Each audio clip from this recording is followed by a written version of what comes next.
6 former country women, aged between 72 and 95, provide us with a snapshot of life as it was from the 1920s through till the 1950s. They speak about their own and their mothers' lives, lives which experienced the greatest material and personal changes in history.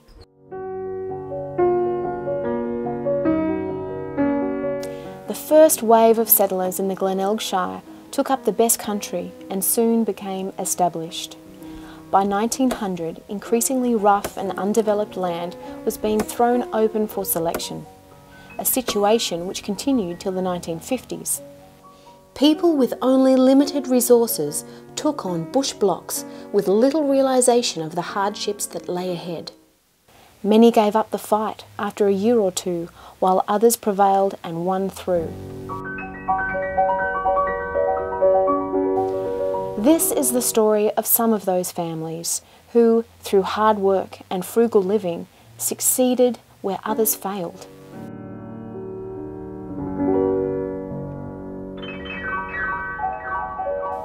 The women were the unsung heroes of the bush, performing the duties of wife, mother and farmhand through good times and bad. In the early days, she usually bore her husband between 5 and 10 children, and sometimes more. Without any labour-saving devices, she raised the family and made the house a home, and was rare to complain.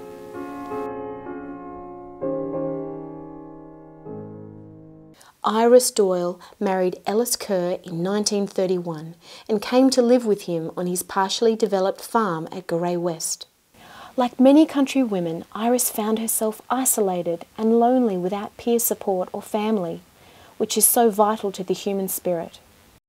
Poor old Mum must have been lonely when she first came here. You know, she came from a family of 3 sisters and 2 brothers, and they had a lively social life at Bridgewater, going to tennis and having sing-songs around the piano. People had all come up. They seemed to be a popular family, and people there seemed to all get together. And she came out here and knew nobody.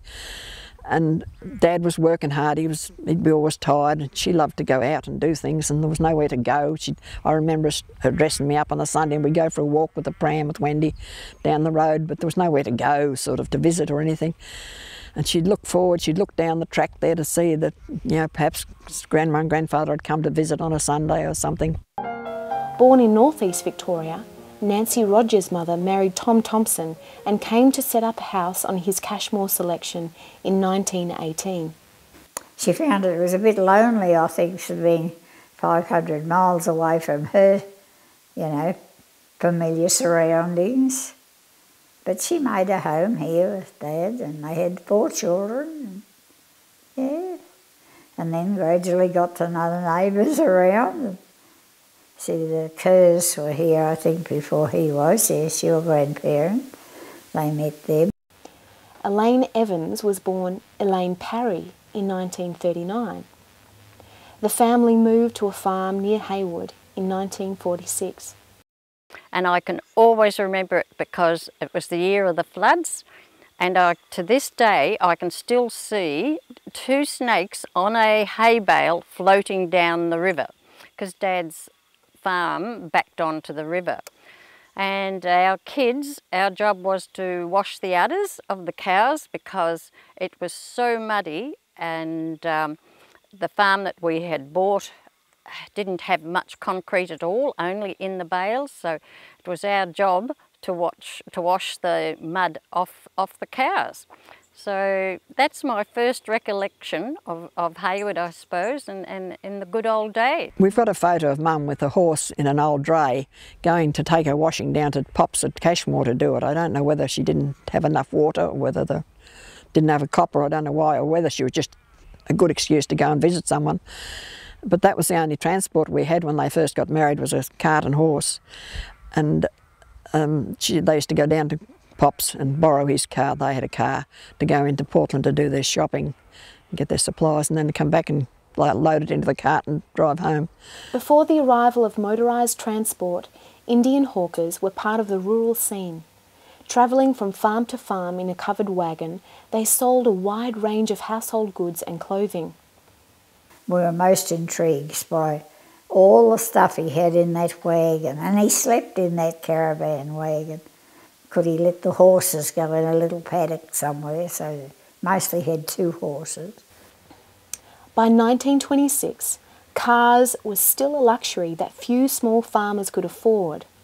However, Vic Stutchberry, with an established farm including 40 acres of orchard, was better off than many.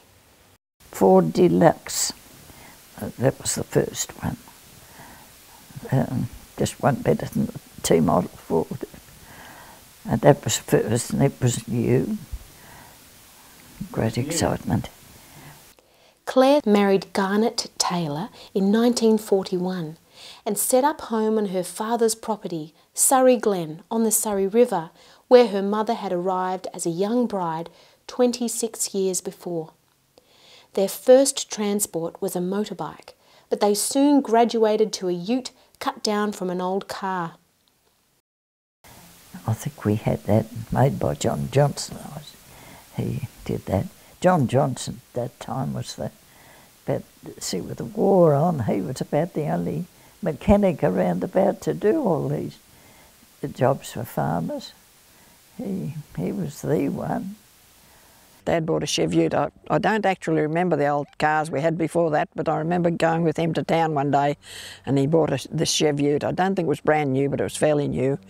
And Mum didn't know anything about it. We brought it home, and the excitement and that, getting in that car, waiting for Mum to come out and see it when we got home. Oh, I thought it was the most marvellous thing. But of course, you know, I was only 3-seater, 1 bench seat, and I would stand up between Mum and Dad going to town. Imagine nowadays.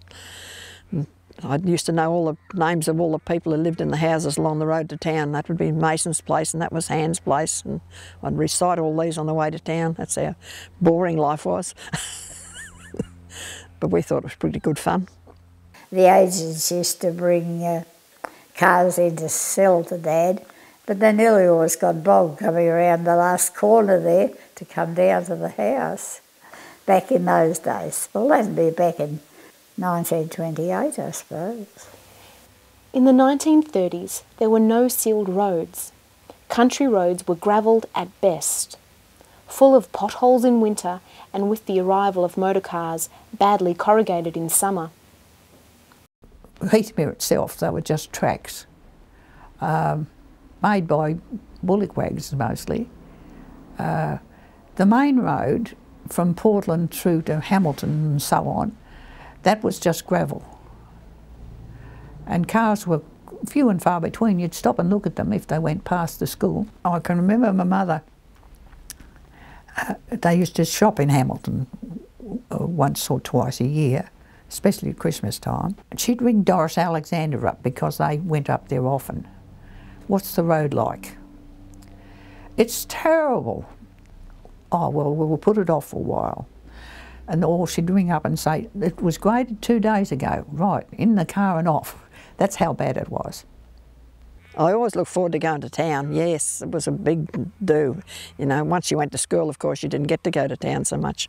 And the thrill when you get into town and Miss Phillips is on the corner, if she had ice cream, there'd be these big green canvas containers outside the shop that you'd know that they'd got ice cream. They only had ice cream in the summer. And you'd always look to see if Miss Phillips has had these green things out the front, whether they had any ice cream. Sennett's ice cream it was originally, that we used to get there anyhow. So yes, going to town was good. Jim O'Halloran established a general store and shell agency at Garay West in 1947, saving district people a trip to town for basic food items and fuel. However, improved roads and motor vehicles saw its demise and closure by 1954.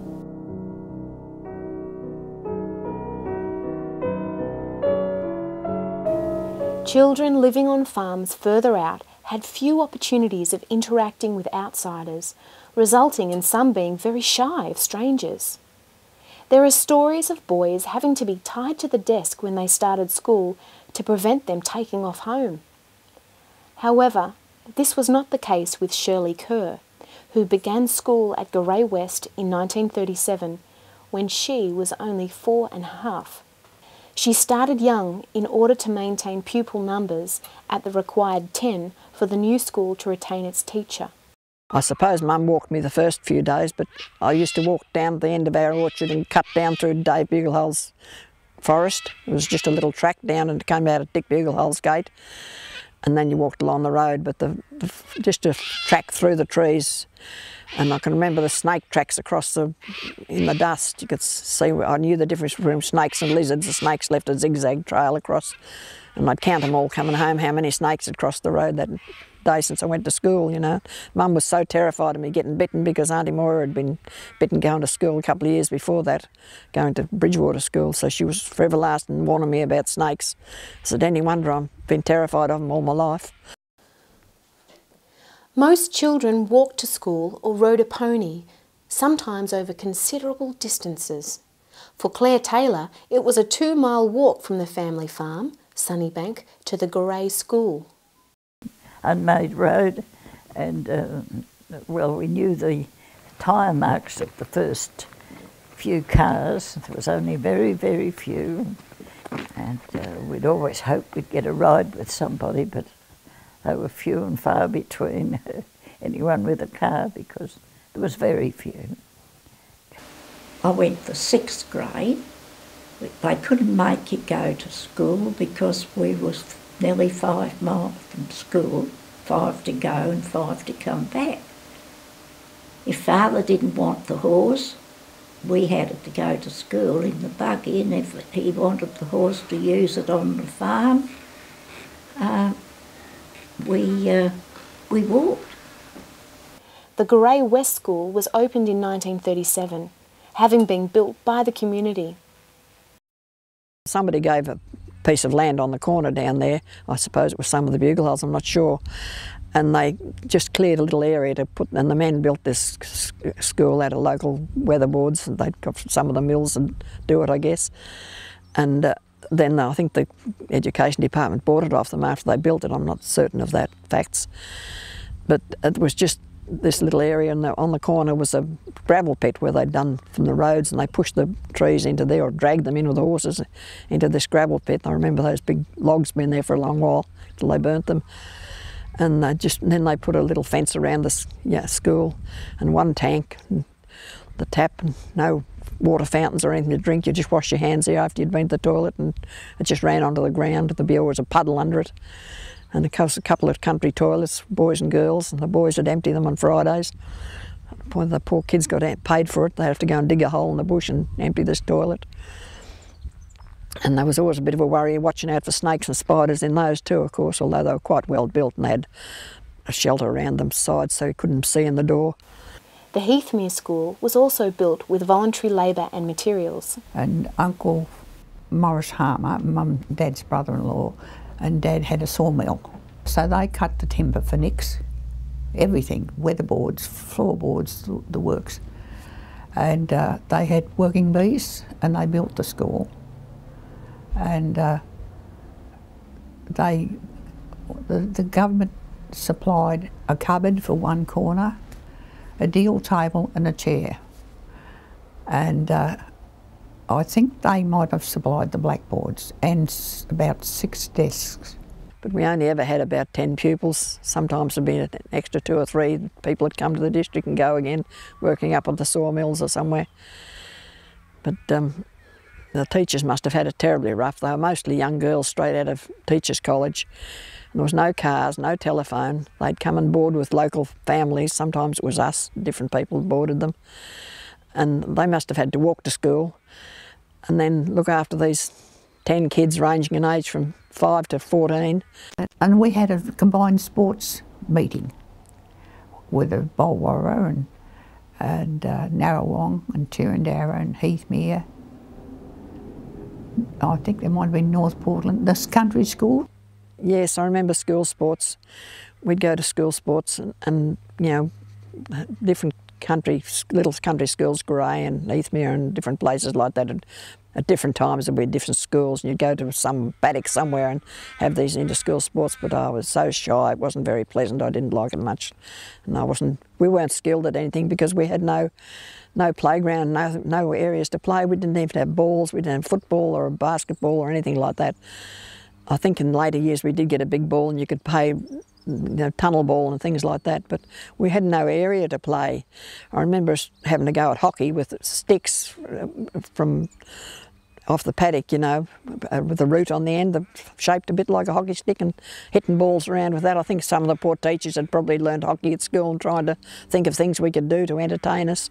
But that was our hockey sticks, was a bit of stick and an old tennis ball, playing hockey around the yard. And rounders, I can remember we used to play rounders a bit because we had room for that. Heathmere school students enjoyed an annual picnic at the Dutton Way.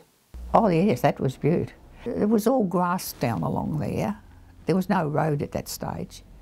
And the ladies provided and we had raspberry vinegar. Beautiful. The men would do all the races and all that sort of thing down on the beach. But because we didn't go anywhere, and that was a marvellous day. But we weren't unhappy as children, not like today's kids are. Edie Aldridge spent part of her childhood at Homerton, not far from the Condar Aboriginal Mission. We used to go to their sports meeting, which was great. Never laughed so much in my life as the Aboriginal children. They chased the greasy pig. Couldn't catch him, and then they had a pillar fight. That'd be up on a sort of a frame with a spar, and they put grease on the wheel, eel oil on the spar, and they'd have a pillar fight, and they'd slip down around under.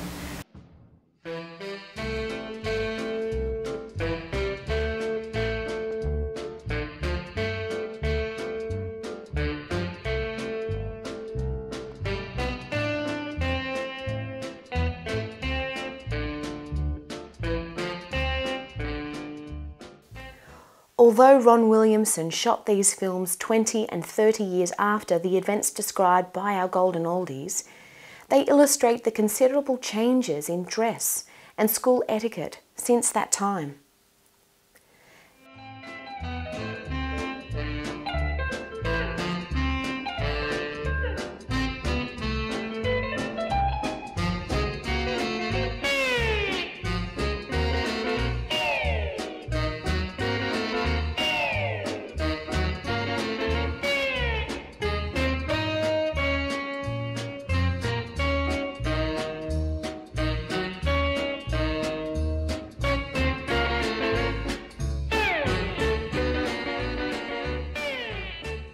I remember when I was going to school, the big deal was the Christmas concert. We'd practice for weeks to do a concert, to sing and do little skits and things.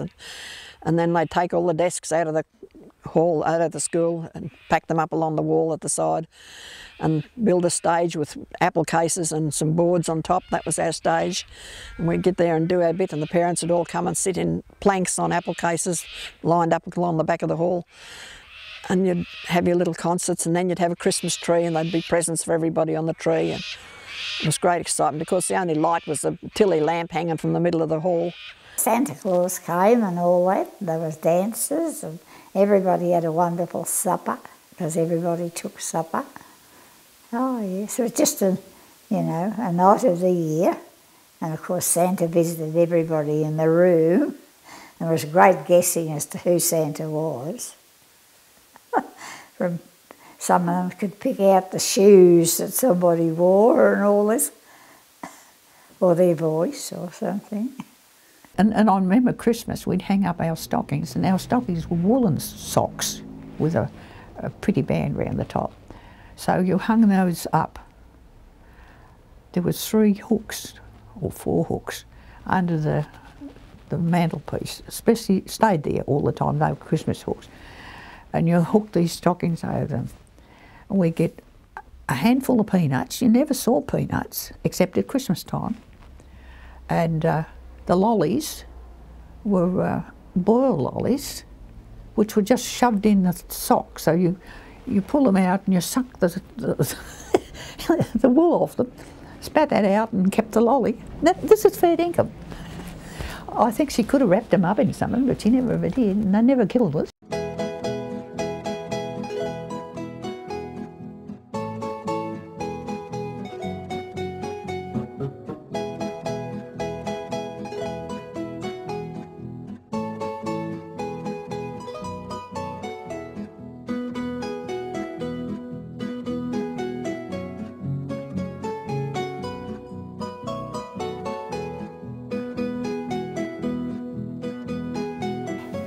the soggy Cashmore Heath, 10 to 20 kilometres west of Portland, was not thrown open for selection till about 1910, following a government-financed drainage scheme.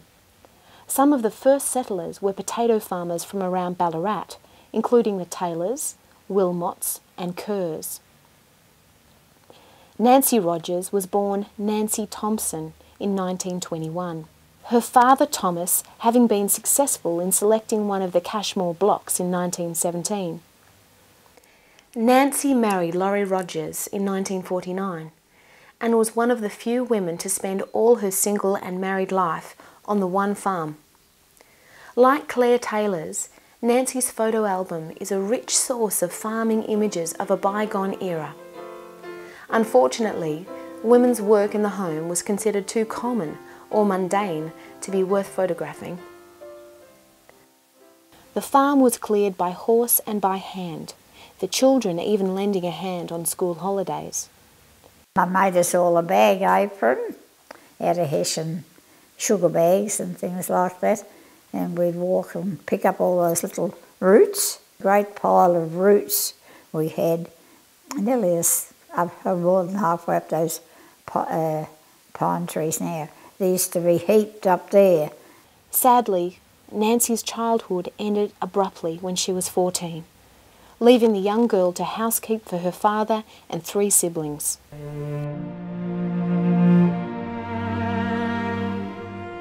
I finished school the year she died, yeah. But I was only just school leaving age. I don't think I stopped to think how I felt about anything. I just had to do it. But we'd all had to be helpers, you know, on the way. So we knew what to do. Yes, they weren't easy days.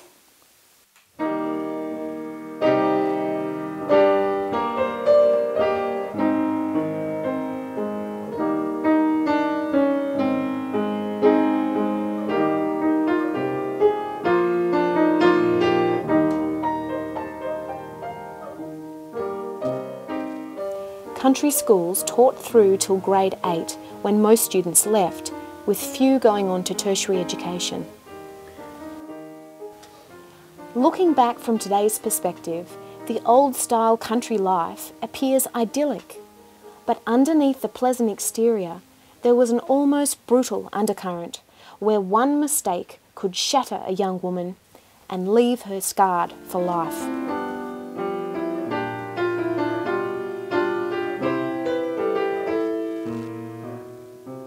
In those days, sex education and information on contraception were unheard of, though a few unreliable clues may have been picked up in the school ground. Abstinence till marriage was expected, but not always adhered to.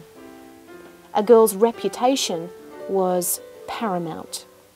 The fate of a girl who got herself into trouble, as it was termed, was not a happy one.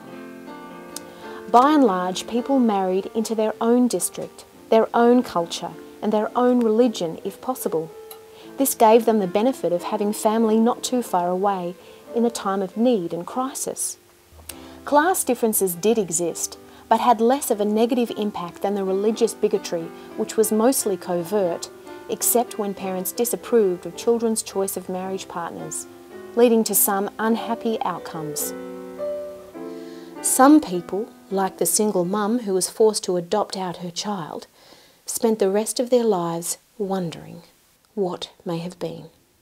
Of course, it was very nerve-wracking business to be a young girl in those days, you know, to have to be so careful. If you got pregnant, you were just terrible. It was dreadful business. It was a disaster. It really was, and it was even considered a sin. So it was really very difficult. She mostly went away somewhere, to Melbourne or somewhere, to get out of, you know, go away. But I don't think Betty did. That's the whole thing. I don't, one or two maybe. You weren't allowed to talk about that sort of things. The older women probably did, but you could hear them in the kitchen having a good laugh, and as soon as you come on the spot, nothing. Nobody would allow you to keep a baby, it didn't seem, you know, if you weren't married. It was a dreadful disgrace, and it was always the poor girl that carried it, of course.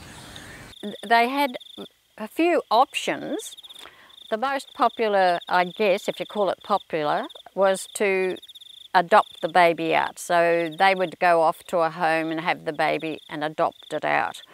To keep the baby was almost scandalous. So that was a difficulty there. Not many did keep them. They were encouraged to adopt them out.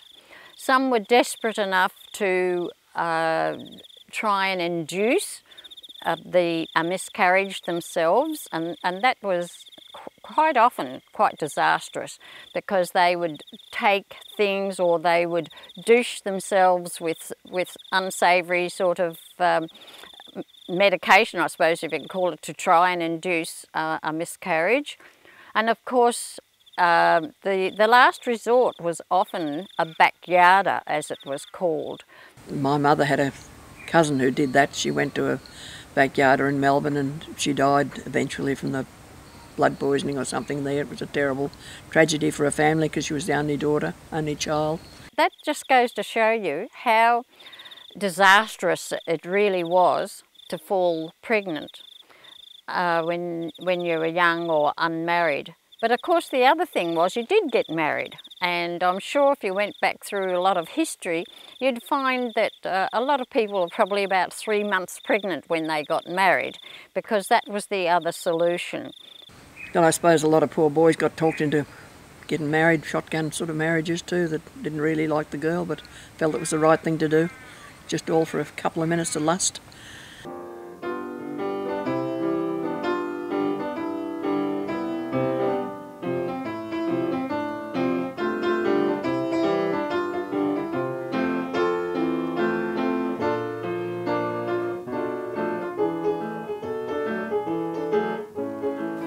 It was almost unknown for a farmer's wife to have employment off-farm, there being more than enough work to be done at home.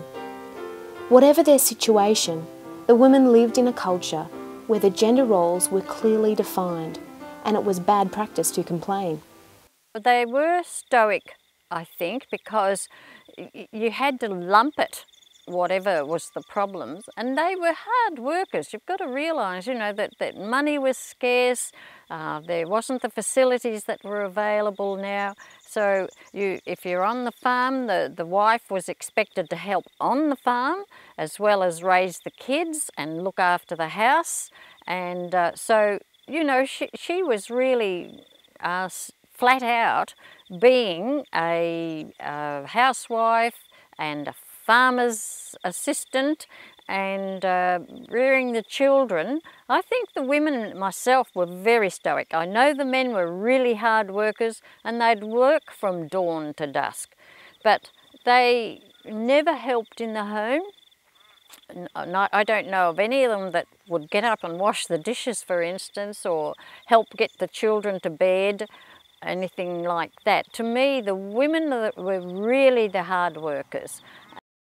They were great stayers of those days. Today you just move out of a marriage if you're not satisfied, but back in those days, if you've got to remember, there was no social security, and to actually move out of a marriage you would have no income coming in, so you'd have no support.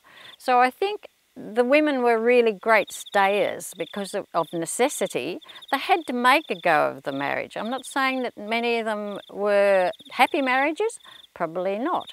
But anyway, before long they would have another child and another child, and so they worked harder probably staying in a marriage than you would today because, you know, there was no other choice. And we just don't realise how fortunate we are these days to be able to fall back on having, you know, financial security.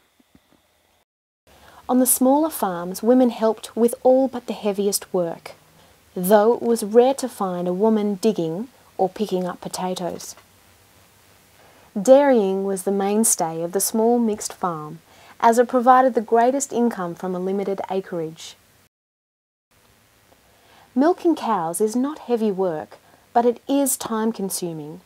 Therefore, it was a job in which the women and often the children could play a major role in contributing to the farm's bottom line.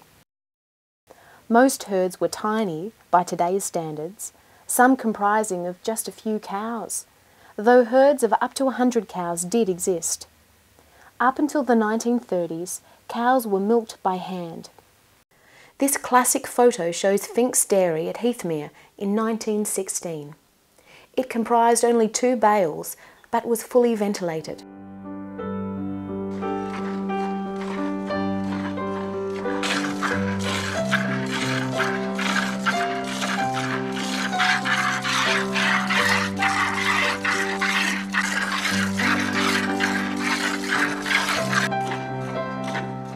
Shirley's parents were still milking by hand in the mid-1930s. And they used to just milk, I don't know, I don't remember how many, I would imagine it was only 8 or 10 perhaps, but I remember there was a very quiet old cow called Dot, and she'd be lying there after she was milked or waiting to be milked, and I'd go and lay on her back, just lay across her body because she was so nice and warm. She was quiet, she just let me lay there. And Mum says that when they first started to milk, they had a big wooden chest. They used to stand me in that while they milked, you know, give them a couple of toys, I suppose, so I could just watch them, so I didn't get trampled under the cows or anything. There was a man working here, I don't know what happened, he left, and the cows were coming in, so our 2 oldest ones, that was, we were in grade 7 and 8, I suppose, then. We'd milk our 5 or 6 cows before we went to school. And then the milking machines were introduced then, about that time. I don't know how old I was when they got the milking machines. That was a wonderful thing. They got milking machines in a different shed built further over. And it had 4 bales to start with. And I suppose they milked about 30 cows or something. But I used to rear the calves. The ones that weren't suitable to keep, they went to Borthwick's, which I had a quiet little cry at times. I would have kept the lot.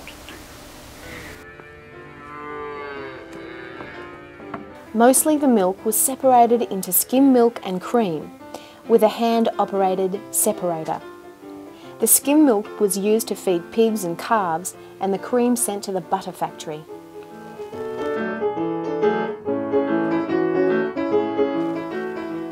Along country roads, there remain the fading relics of little old 2- and 4-bale walk-through cowsheds, bearing mute testimony to the days when milking cows was a way of life for so many families.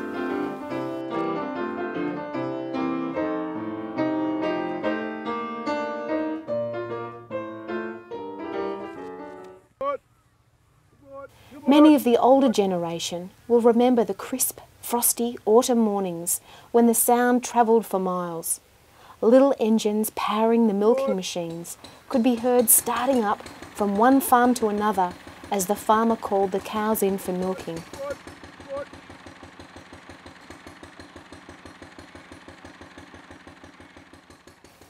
Years spent on a dairy farm did not endear these women to cold, wet mornings, having to trade a warm bed for the mud and slush of the cowshed.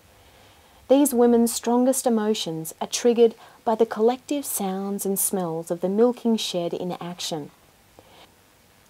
The steady beat of the engine and vacuum pump, the odour of warm cow bodies and the sweet taste of milk straight from the teat take them back to a life less complicated, with greater certainties and a sense of optimism than we experience today.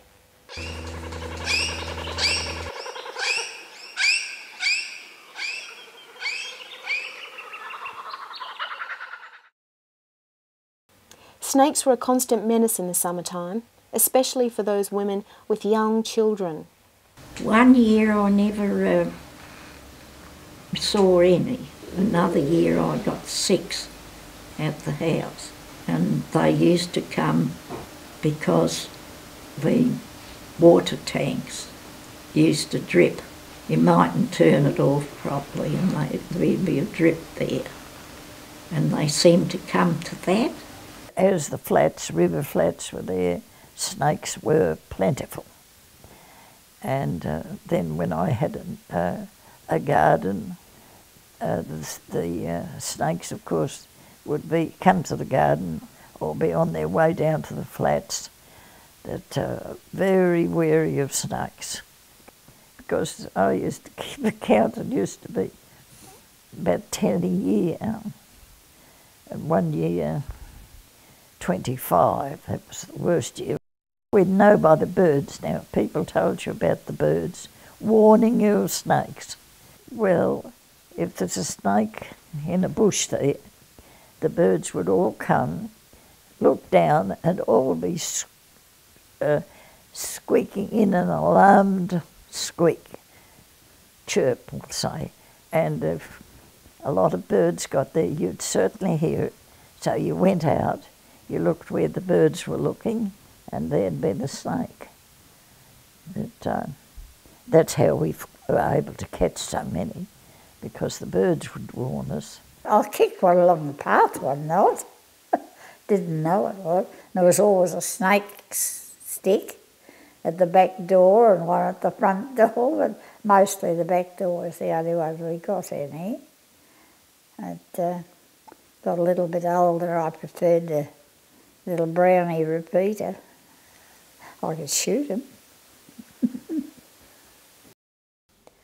Over a long period, clean domestic water was a scarce commodity for most country folk. Some farms only had one tank, holding 1,000 gallons or 4,500 litres, which had to last a family through the dry summer months. Oh, you only had your tank. Oh, it was like jewels. Very scarce, yeah. But they were always, everybody watched every pot of water, you know, dipper of water or whatever. Of course, we had a bore put down too. But it was brackish. That was a big disappointment that way. It's all right after you boiled it for doing certain jobs, but to wash anything, the water had to be boiled first and let the sediment settle in it, and then it was good. But it was a lot of work, extra work to boil the water. It was one of the aims, you know, to get another tank when you could afford it, and etc. We had to boil the copper to have our weekly bath, and Dad had made the buckets out of kerosene tins with number 9 wire as handles. Nobody ever got scolded carting in hot water out of the copper to go into the bath. And of course us kids always got bathed first. And I think of poor old Dad having to be bathed last, because he was the dirtiest out there on the farm. Without power saws, providing wood for cooking and heating was a never-ending chore. Some husbands were better providers than others. A country girl was no stranger to the axe. There was even a women's wood-chopping competition at the Drumborg Sports Day. Fortunate was the farmer's wife, whose husband kept the wood box full. No stove, you know, no tucker. Oh yes, no worries with that at all. That was always a job in the summertime, filling the... Well, they had a shelter and then we got a wood shed. And, yeah, so we always had a good supply of wood. But of course that was clearing the land too, you see. It was all had to be cleared. The selector often had an uneasy relationship with his bank manager. Money was never plentiful. What little cash flow there was had to be divided between living expenses and developing the farm. There was no debate between needs and wants. Everything that was bought was badly needed. This was compounded by the Wall Street crash of October 1929, which sent the world economy into a tailspin. The resulting depression in the economy lasted till at least 1934. The experiences of those poverty years were to have a lasting effect on all those who lived through them. There used to be a lot of, they called them swaggies. A lot of people out of work, of course, and they'd come round to see either looking for work, or if they were that sort, or just selling some goods or another, or looking for a feed, or could they sleep in the hay shed, or they were always a bit wary of those because they're nearly all smokers, and if they lit the hay, there was great danger, so Dad was very careful who he agreed to sleep on the place. And they all got a meal. They always got a meal. And if they had goods to sell, of course, depended on what it was. But a lot of them used to make things, toast forks, you know, for having the open fire and all those sort of things. I remember Mum bought some of those, that style of thing. The toasting fork was quite handy because we used to do it at the open fireplace in the lounge, and they made them good and long, the handles, you know, they had the various lengths. So we had long-handled ones and short-handled ones for the stove, bought from the hawkers, you know, that come around trying to sell something. Mostly they had sad stories, they had families, you know, and couldn't get work, and that was before the war. Money was very tight. I remember Mum talking when they were first married. She was digging in the garden and she found a shilling, 10-cent piece in those days. And she gave it to Dad so he could buy himself some tobacco because he couldn't afford to buy tobacco. And they used to get their groceries from Diamonds, grocers in Portland, and they were very good people. They carried them for years when things were tough between checks and things. They'd let them have credit, you know. Dad always went to Diamonds, even other shops opened in supermarket type of shops started in Portland. Well, they weren't supermarkets, but they were bigger shops. But Dad stuck by Diamonds. He said they stuck by us through the hard times. We'd never leave them, you know. You'd go to school and you'd come home and put up something old on, and if you'd soiled your dress, you washed it. And if it was raining, you put a sheet of brown paper in the oven part of the stove and lay it in there to dry it, ready for school next day. The only thing that I never ever liked, I wore my brother, who was 2 years older, I used to wear as his feet grew, I wore his boots. Once I was allowed to have shoes, I couldn't stop polishing them. And I used to take a bit of rag in my pocket. And every time they got a bit dusty, I'd give them a dust. I was proud of these shoes. There wasn't much money. We never seemed to have any spare things. You know, if anything broke, there was never a spare lamp glass or anything like that. As difficult as times were, most country folk were better off than their urban cousins in being largely self-sufficient with basic food items.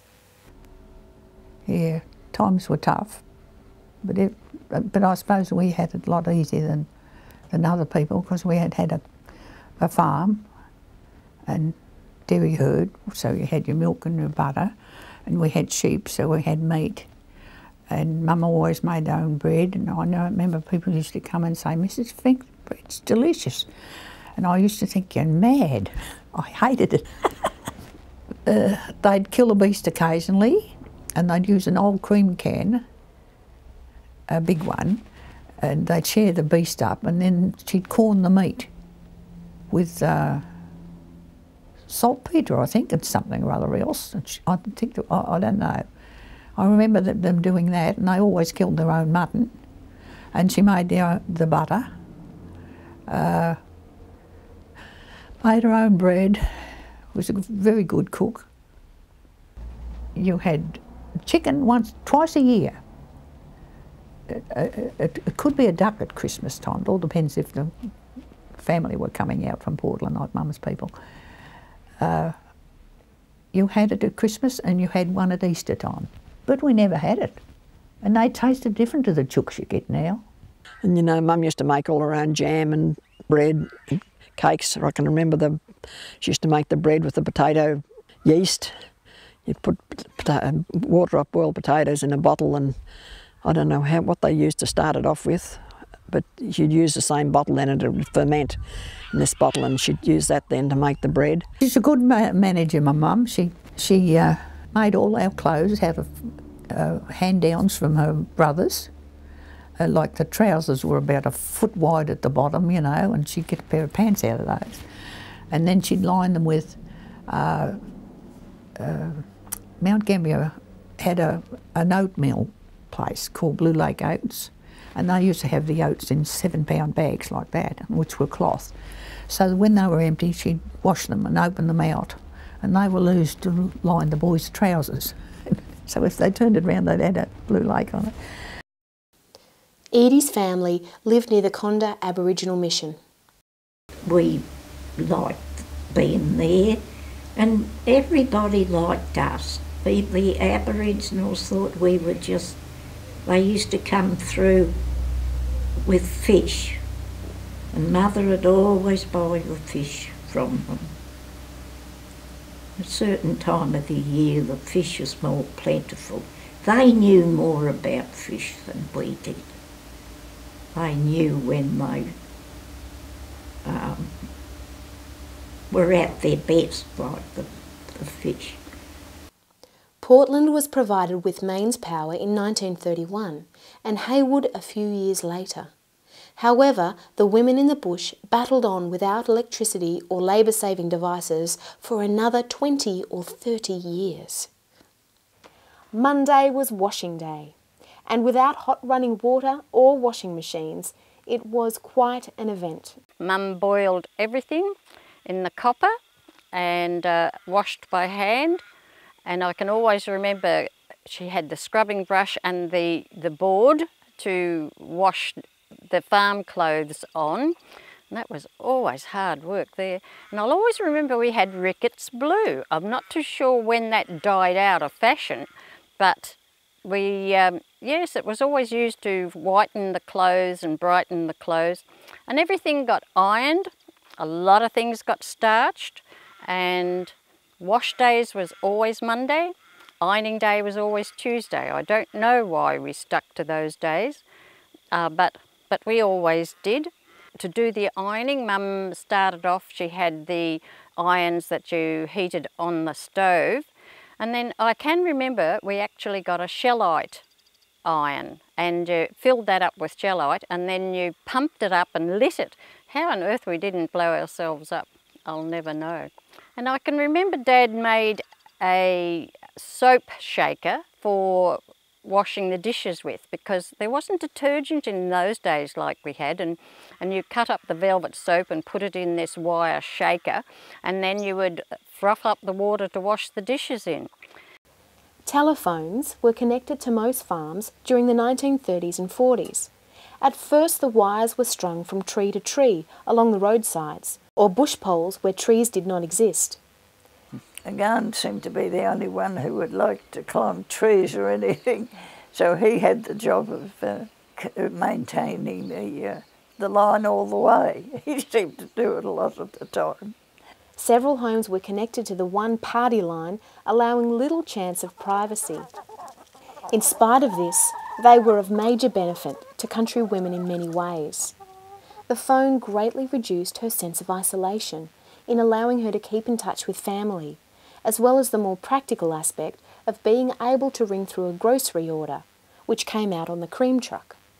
She'd ring the order through on Monday morning, and they'd deliver it on Tuesday.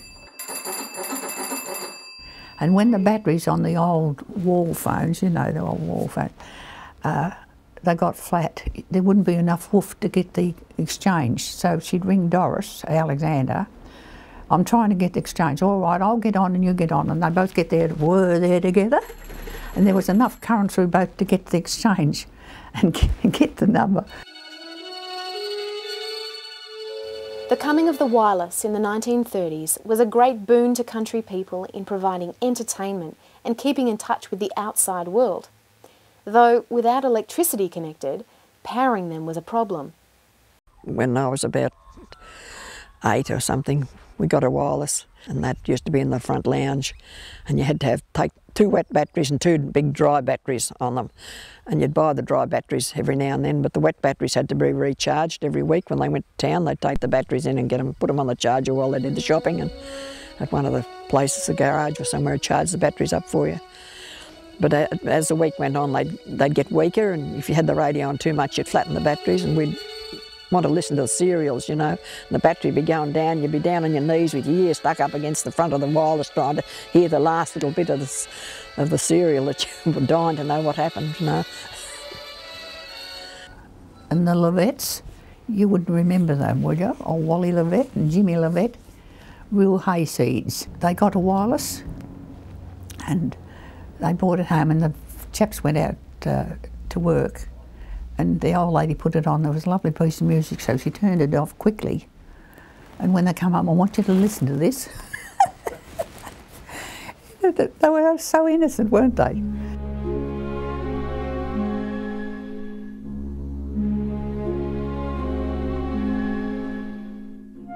It is a sorry economic fact that while farmers continually strived for greater production to boost their incomes, the greater output served to oversupply the market, driving prices down.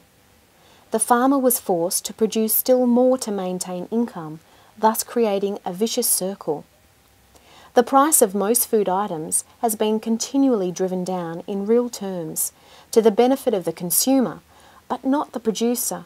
While country people may have value in assets, they were generally cash poor. The Australian economy improved through the latter half of the 1930s, only to be halted by the austerity of the war years. Food was rationed, butter was rationed, sugar was rationed. Well, now you see, sugar affected us on the farm, butter didn't, because we had our cows and our milk and our cream. Clothing ration, they were hard. That was a hard one because everything was coupons. So everything had to have a double life, you might say. And it was very, very hard because they never allowed anything for household linen. That had to come out of the... Oh, I said I patched sheets all through the war. I'd never patch another one. Fair dinkum, I've kept to that pretty well too. With many of the men away at war, more of the farm work fell back onto women. When Dad left for the war, a neighbour, Athol Martin, took over the cows, and they took them down to his property, but I think he ran them on this property, but he took them down to his place to milk. But Mum kept 4 or 5 back to milk by hand to have a bit of pocket money for herself. And I remember one day we got these cows in, but we had a pet lamb. It was a ram. It hadn't been marked because there was no man on the farm. Dad was at the war to mark it, and it was very, very cheeky. It was a little ram. And she was trying to get the cows in, and this ram wouldn't let her in the yard, keep bunting her. So Grandma went down. She wasn't scared of a silly ram. She went down there and strode into the yard, and the old ram butted her off, and her glasses went flying. She went flying. I don't know how we ended up getting the cows in and getting the ram out, but anyhow, I think the ram had to have its throat cut after that. It was too cheeky because it wasn't frightened of you being hand-fed. Many young women joined the armed services in supporting roles during the war years, and many more were employed in munitions factories performing what had hitherto been men's work. These experiences gave them a realisation that there were options for women other than nursing, making babies and housekeeping.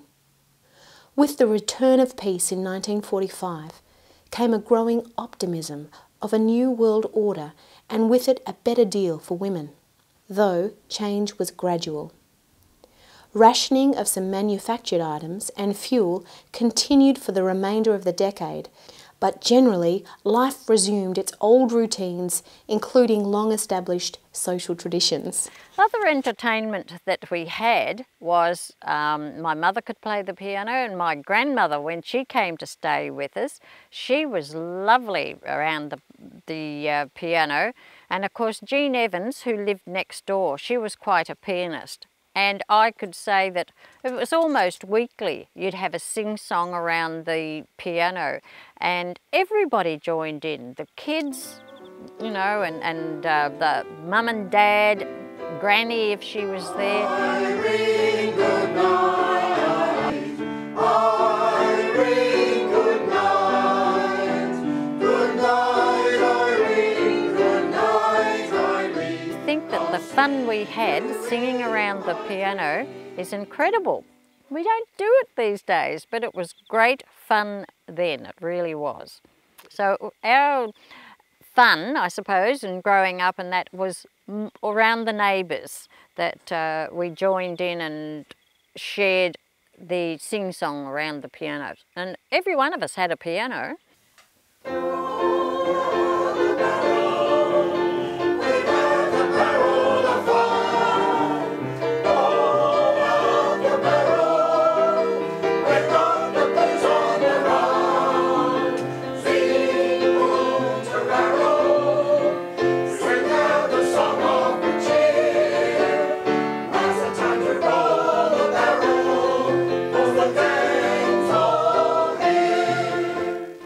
When square dancing became popular, we were allowed to go square dancing because it was a family affair. And Ray Jones was the caller. He did a fantastic job. And of course the boys loved to try and swing you off your feet.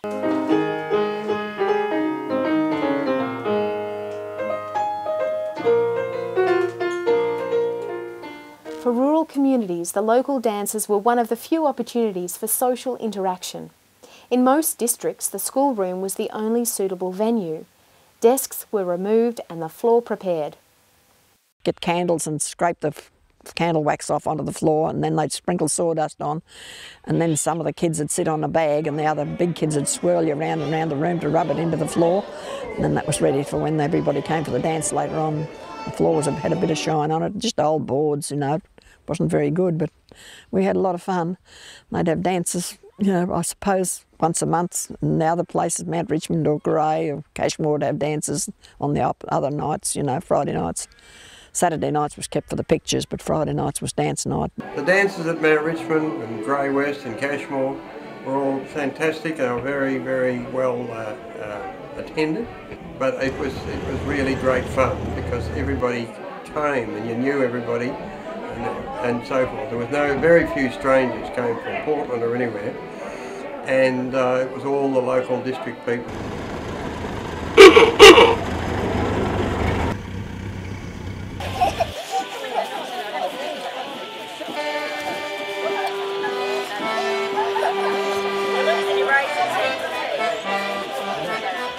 You'd pull up at the car outside and you'd open the door and you'd hear the old accordion going. Oh, it used to turn me on. I'd loved it. Couldn't wait to get inside and get started dancing.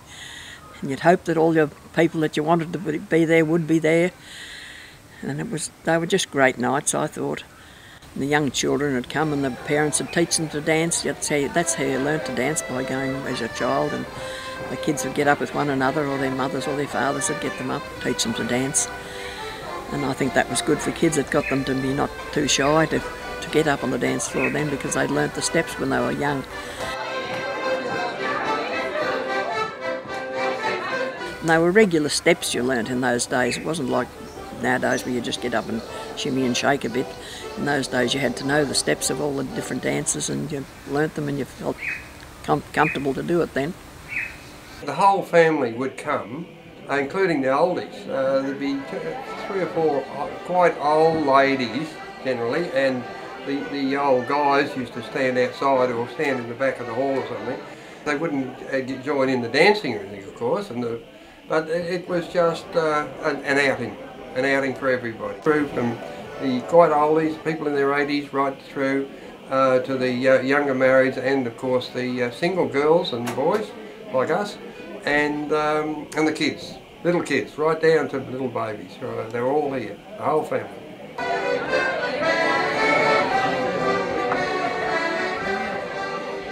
Alcohol was forbidden outside dance halls or public venues in those days, but there was always some of the young fellows that have a few bottles out in the back of the car or somewhere, and they'd sneak out there and have a tipple every now and then.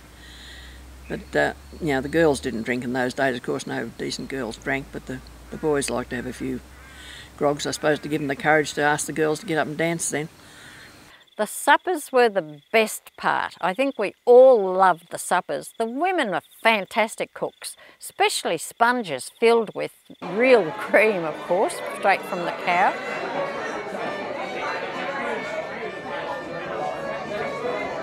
So suppers were fantastic, they really were. Ladies and gentlemen, thank you. Gentlemen, would you please take your partners for a pride of Erin?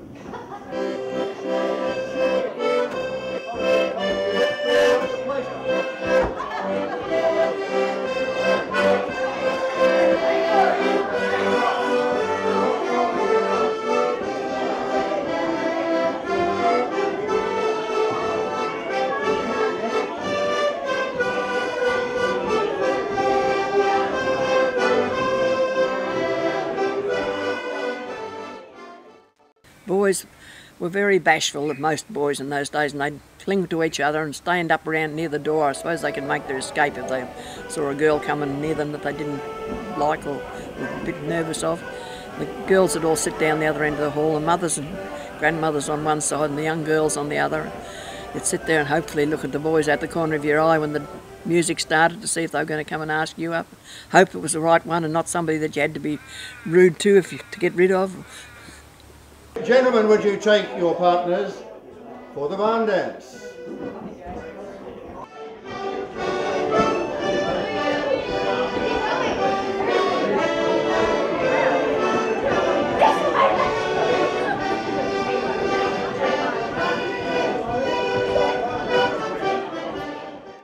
Nice girls, of course, didn't go outside with the boys until it was time to go home. Or some of them would be, but the handlings weren't allowed. You watch your step, my lady. But there was always the odd one that would go out, and you'd be watching them and wondering what they were getting up to out there.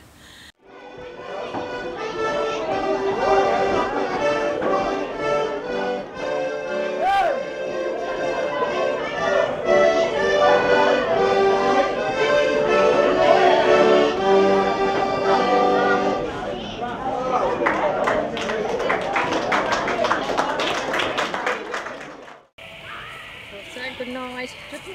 Good night.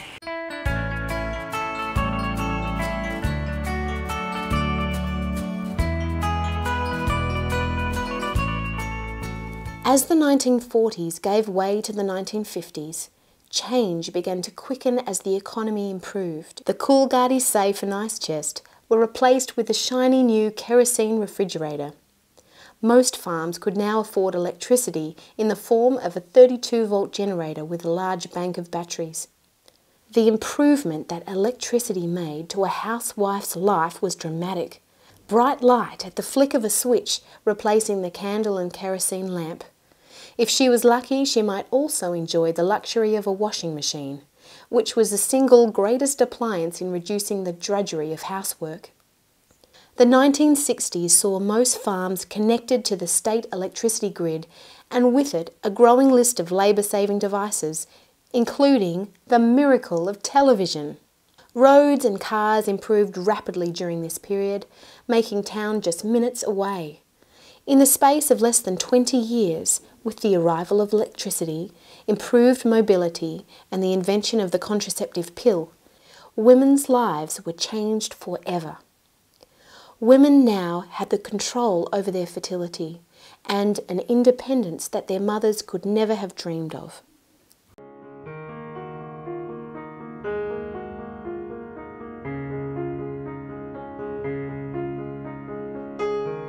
Growing up to me might have been fairly tough going, but it was great fun. Never seemed to want for anything at all, and quite content. It was a battle, but everybody was battling those times. And no, you just did what you had to do. But it never worried us. What we had, we had. Everybody else was the same. Quite a different life to what it is now, that's for sure.